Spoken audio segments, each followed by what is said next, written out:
Today on the Greg Base, we're upgrading our travel trailer.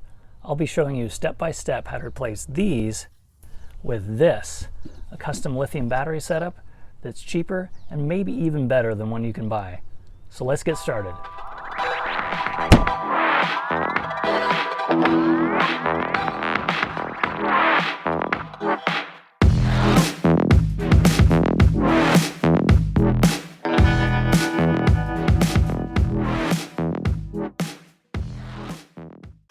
A few years ago, my wife and I bought our first travel trailer.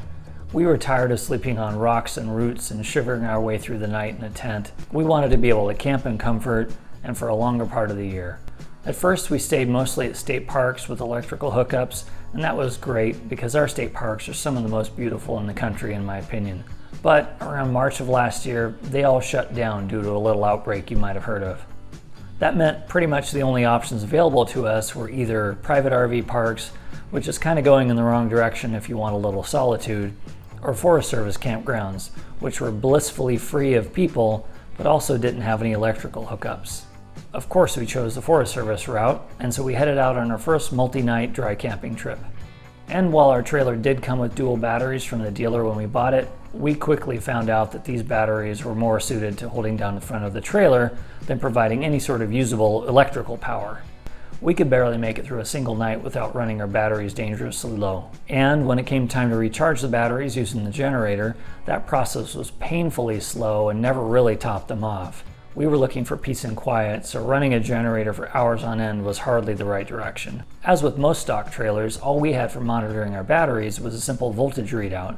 And yeah, you could take that voltage and you could correspond it to some chart showing voltage to state of charge, but that's hardly what you want to be getting up in the middle of the night to check with a flashlight. By the end of this trip, we were basically more concerned about conserving electricity than we were about enjoying the outdoors. This was not an enjoyable experience. Something had to be done about the capacity of these batteries. We're not full-timers and we have a small RV with limited space, so we're not looking for an overkill system. We need something that gives us the best bang for the buck and best upgrade for the space available. Well, the first big question is, how much power do you need? There's a few different ways that you can calculate this. The first is a real-life measurement approach, where you hook power meters up to your camper and then go camping. You use your actual measured power usage to calculate then the number of batteries you need. This approach is great if you already do a lot of dry camping and you already have things like power meters installed. The second method is the analytical approach. This is great if you're building a system from scratch and you just want to design it around everything you could possibly want to do. You make a list of everything that you want your battery to power to get your power usage per day, multiply that times the number of days you want to go between charges, and then divide that number by the capacity per battery to figure out how many batteries you'll need. I'll plan to have a future video getting into detail on those two methodologies, but for our purposes and for most RV owners, there's a third approach that I think makes more sense and is simpler. We'll just use our current batteries and experience as a baseline reference, and then we'll calculate how many times better the new batteries will make that experience and decide if that's enough for us. So let's see what we're working with on our batteries. This is what our RV came equipped with from the dealer. A pair of marine lead acid batteries that were better suited to starting a boat motor than powering an RV. In retrospect, that's probably pretty fitting considering they're basically boat anchors. A typical RV battery's capacity is measured in amp hours. You'll see this on the label on the side of the battery under the heading of 20-hour capacity. The number of amp hours of capacity of a battery allows you to estimate how long a battery could run your RV if you know how many amps your RV is drawing. In practice though, with lead acid batteries, you can typically only use about half of that rated capacity or you risk damaging the batteries over time. So that 100 amp hour battery actually only has about 50 usable amp hours. Okay, so how does that compare to our little batteries? Well, they're not even meant for RV use, so they don't even have a 20-hour capacity listed. And about the best that I can calculate is I only have 37.5 amp hours to work with. That's not good. So how much power would we want? Right now, with our batteries topped off, we barely make it through the night, so about 8 hours. We'd like to only have to run our generator once per day, but in some campgrounds, generator hours are fairly restrictive, so we need to be able to make it a full day and have a little to spare so we're not always falling just a little bit behind and eventually running out of power before the next generator hours. If our current batteries last us about 8 hours today, then 3 to 4 times our current capacity would give us all the power we need to breathe easier. That works out to somewhere between 112 and 150 usable amp hours of capacity. So how do we get there? If we're just keeping 2 batteries, there basically are 2 routes. We could upgrade our batteries with just better lead acid batteries, or we could go with something like lithium. I don't want to spoil the ending, but clearly we went with lithium, or this would be kind of a dumb video. But we went through the whole research process, and to save you time, I'm going to boil down the whole pros and cons of lead acid versus lithium for you, and it looks a little something like this.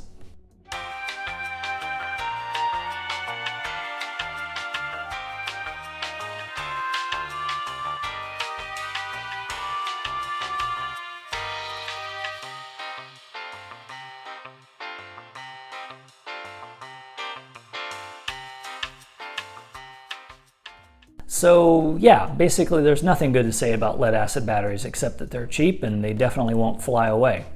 They're basically the cheap, old, reliable workhorses. They'll just keep showing up day in and day out and doing a terrible job, and eventually you'll pay for it in some way. Lithium batteries, on the other hand, are just so good in so many ways. Because up to 100% of the rated capacity of a lithium battery is usable, a single lithium battery will have the same usable capacity as 2 lead acid batteries. They'll also charge faster, weigh half as much, and oh yeah, they'll last 10 times as long. It's just that upfront cost thing that's the issue. What if we could get all of those lithium advantages for half the cost or less by building the battery ourselves? Now, I didn't go into this project knowing anything about lithium batteries or building lithium batteries, and very little about RV charging systems. But why would I let that stop me? I'm going to learn something along the way, I'm going to build something practical and something usable, and I'm going to save money. This sounds awesome. So let's get to work. In the rest of this video, I'm going to go through the lithium battery basics portion of the plan, and then in the next video, we'll kick off the battery construction by selecting our components and actually building the battery. And then in our final video, we'll work on the battery storage solution and the installation of the battery into the trailer. Now, if you're in a hurry because you've got a big camping trip coming up and you just want to get out there and start camping, go ahead and skip to the next video and just follow along with me step by step, and you'll still end up with a great battery. One of the big things that I learned is that the choices that you make and what works best for an RV application is very different than what you would choose if you were building a home solar setup or a power wall. I'm going to boil all that down in just the pieces that are right for an RV application. The first concept is that it's important to understand what kind of lithium batteries we're talking about. People often lump everything under this generic umbrella term of lithium batteries. I've been doing that in my video for the last 5 minutes, in fact. But actually, there are a bunch of different types of lithium batteries based on the types of chemicals that are used inside the batteries. These different chemistries dictate things like what voltage the battery operates at, how much energy they store, and most importantly to me, how safe they are. Lithium ion is just one example of a type of battery chemistry, and some version of it can be found in everything from your laptop to your smartphone, and it holds a lot of energy, but it also comes with one potentially interesting bonus feature. We don't want any chance of that kind of behavior in something that we're going to store in our RV. So what we want instead is called lithium iron phosphate, sometimes abbreviated as LiFePO or LFP. Now, lithium iron phosphate is a little less energy dense, but also a lot less self-destructive than lithium ion. Throughout the rest of this video, anytime that I'm talking about just lithium batteries and I don't specifically call out lithium ion, I'll be referring to lithium iron phosphate. All lithium battery packs are actually made up of smaller cells that are just connected in a specific configuration to give you the desired capacity and voltage. If you crack open a Tesla battery pack, for example, you'll actually see that it's made up of a bunch of individual cells that look a whole lot like a C-cell battery that you're used to seeing. Lithium iron phosphate cells come in a bunch of different physical shapes and sizes. You'll see everything from cylindrical cells to pouch cells to prismatic cells. Generally, the bigger the cell is, the more energy it holds, but regardless of this physical size, each cell still only outputs about 3.6 volts. Just like with our big lead acid batteries, The energy capacity of an individual lithium cell is measured in amp hours. Now we can connect these cells together to either increase the voltage or increase the energy storage capacity. By connecting cells in parallel, meaning positive to positive, negative to negative, the voltage stays the same, but the capacities of the individual cells are added together. If we connect cells end to end, positive to negative, then the voltages are additive, but the capacity stays the same. Depending on the size of cells you start with, you may have a combination of connecting cells in parallel and series to get the right voltage and capacity. There is a convention for which you do first. Generally, you connect your small cells in parallel first to create 3.6 volt sub-packs with your desired amp hour capacity. Once you've built 4 of these, then you connect those sub-packs in series with one another to build the voltage up to 14.4 volts, which is about the same voltage as that lead-acid battery, just a little bit higher, but that does have a little bit of an impact on our charging system, which we'll cover later. The way the cells are electrically wired together can also vary and can be anything from screws to spot welding. In a project like this, I'd like to keep the highly repetitive and error-prone tasks like spot welding to a minimum. Also, this battery is going to be traveling down the road in our RV and it's going to be subjected to vibration. So I want to keep the number of joints that could possibly fail to a minimum. If there is maintenance over time that I need to do to my battery pack, like replacing a cell, I also want to be able to quickly do that while I'm on the road with a minimum of tools. One of the other important specs of a lithium battery is its charge rate. There are usually actually 2 different charge rates that you'll see published. A continuous charge rate, which is the rate you can charge the battery at and get the most lifespan from your battery, and your maximum charge rate, or fast charge rate. You'll see this represented in units of C. To find out how many amps you can charge that battery with, just take that C value and multiply it by the amp hour capacity of the cell. So for example, a 5 amp hour cell that has a 0.2 C charge rating would be able to accept 1 amp of continuous charging current.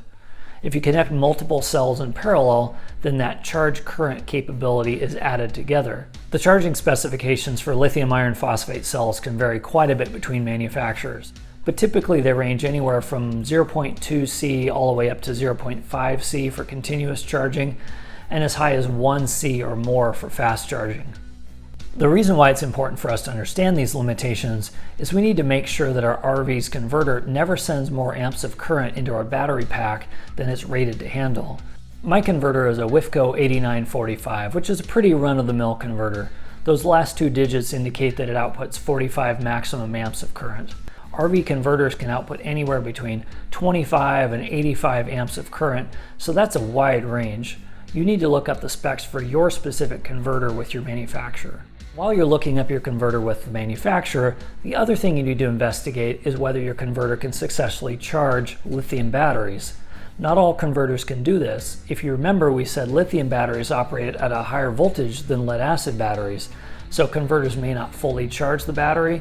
The other thing that they can do is they'll actually have battery conditioning cycles and other behaviors that are great for lead-acid batteries, but will actually damage a lithium battery. Some recently released converters already have the capability to support charging lithium batteries. If yours doesn't have this support, there's usually an updated model from your manufacturer that does support lithium battery charging that's a simple drop-in replacement. At this point you may be asking yourself, wait a second, I thought we were saving money by building this battery ourselves. Now we have to replace our converter too? Well, it's worth pointing out that this piece is something you would have to do whether you're building it yourself or you're buying an off-the-shelf unit. I called the manufacturer of a very popular gray and blue off-the-shelf lithium battery because they had my converter listed on their website as okay. And they said, yeah, you can use it, but it won't charge your battery all the way, and I wouldn't leave your batteries plugged in if you're connected to shore power, and eventually it could reduce the life of your battery, and yeah, no thanks. I'm not going to do that to my new battery. Let's just get a new converter. So while this is additional cost, it's not cost that's unique to building the battery yourself. It's just one of the things you need to do to upgrade your RV to be able to use the maximum capabilities of lithium batteries in general. And one last note about charging. If you've had lead-acid batteries for a while, you probably have some habits like attaching them to a battery tender to keep them trickle charged and topped off while you have your RV in storage. Things like this you need to stop doing with lithium batteries. It's actually harmful to the batteries to keep a trickle charger on them and keep them topped off all the time. Lithium batteries only lose about 5% of their charge per month of storage. So you can put your RV away at the beginning of winter, and when you take it out of storage, you'll still have almost full batteries. Did I mention how much better lithium batteries are in just about every way? Another major component of a lithium battery pack is a battery management system, or BMS. The BMS is responsible for doing things like making sure that individual cells charge at the same rate, shutting off charging when the battery is full, or shutting off discharging when the battery is empty. Also, if it gets too cold outside, it'll shut off charging or discharging to make sure that you don't damage your batteries. This is an area where somebody might point to lithium batteries and potentially say, aha, there's your disadvantage. But the reality is that lead acid batteries are also damaged by trying to charge them when it's too cold outside. The only difference is we've been damaging our lead acid batteries all these years, and in the case of a lithium battery, the electronics will save us from that. Because of this key role that the BMS plays in your battery pack, all of your charging current actually runs through the BMS on its way to your battery. So just like you need to make sure that your battery pack can handle the current that your converter outputs, you need to make sure that your BMS can handle that current as well. Fortunately, it's not that hard to find a BMS that can handle 100 amps or even more of current. They're not that expensive, so this isn't a place where you'd want to save a few dollars. Just like lithium cells have a maximum continuous charge rating, they also have a maximum continuous discharge rating, also measured in units of C. But where charge current ratings are something like 0.2 or 0.3 C, discharge rates can be as high as 3 C. So a 100 amp hour battery pack theoretically could handle continuous discharge rates of 300 amps, which is crazy. We're never going to pull that amount of current. But where we do have to be careful is just like all of that current flows into our battery when charging and goes through the BMS, the current comes out of the battery and through the BMS when discharging. So you need to make sure that the biggest load you're ever going to put on your battery also never exceeds the capability of your BMS. In most cases, this isn't going to be a problem with normal use. Your biggest draws are going to be things with motors like water pumps or power stabilizer jacks or slide out, something like that. And those will take somewhere between 8 and 20 amps a piece, but you're never going to be running them all at one time. So if you have a 100 amp BMS, you're going to have plenty room to spare. On the other hand, if you're trying to run high wattage appliances like a microwave or a blow dryer or a coffee maker, you've got some more complex considerations. All those are going to need 110 volt AC, so you're looking at having something like an inverter. Second, a microwave alone could draw up to 100 amps, so you're going to need multiple batteries. And probably if you're continuously pulling that kind of current, you're going to have to do some upgrade to your cabling and wiring to be able to handle it on a continuous basis. But even though that system is more complicated, there's nothing that'll keep you from growing into that over time. Nothing you're doing with this first battery is throwaway work, and you can build that out gradually as your time and budget allows, and you'll get value at every step of the way in every upgrade that you make. We're saving quite a bit of money by building this battery pack ourselves versus buying one off the shelf. When it comes time to buy your cells, you also can buy them new, or you can save even more money by buying used cells. Used cells, as their name implies, are cells that have already been used somewhere else, like in a hospital battery backup system. Because they've been used a bit, they may lose up to 10 or 15% of their capacity, but they're so cheap, you can afford to build your battery a little bit bigger to offset that lost capacity and still save a lot of money. If you do decide to go with used cells, it's really important that you go with a reputable company. Somebody like Battery Hookup who tests their cells will stand behind what they sell so you won't get ripped off. Unlike lead acid batteries that give off explosive hydrogen gas when you're charging them, lithium batteries don't do any of that. That means you could fully enclose them without the need for any air vents, or you could even move them inside your trailer if you've got excess interior storage space.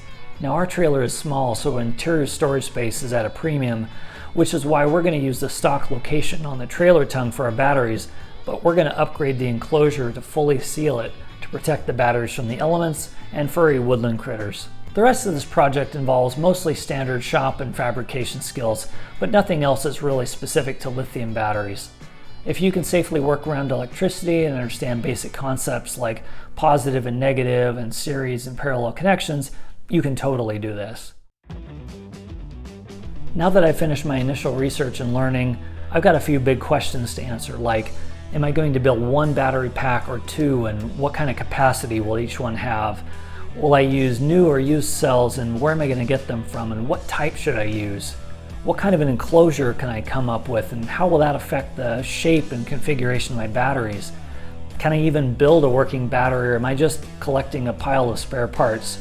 Well, I hope to answer all of these questions and build a battery in the next video. In the meantime, if you found this video helpful, if you have other questions, or you think I just got something wrong, either way, let me know in the comments below. And if you'd like to see more videos like this, please consider liking this video and subscribing to this channel, and I'll be back with more content soon. Until then, if you have a project you've been putting off, I hope you dive in, and if you ever doubt your capability to do it, that you ask yourself, how hard could it be? See you soon.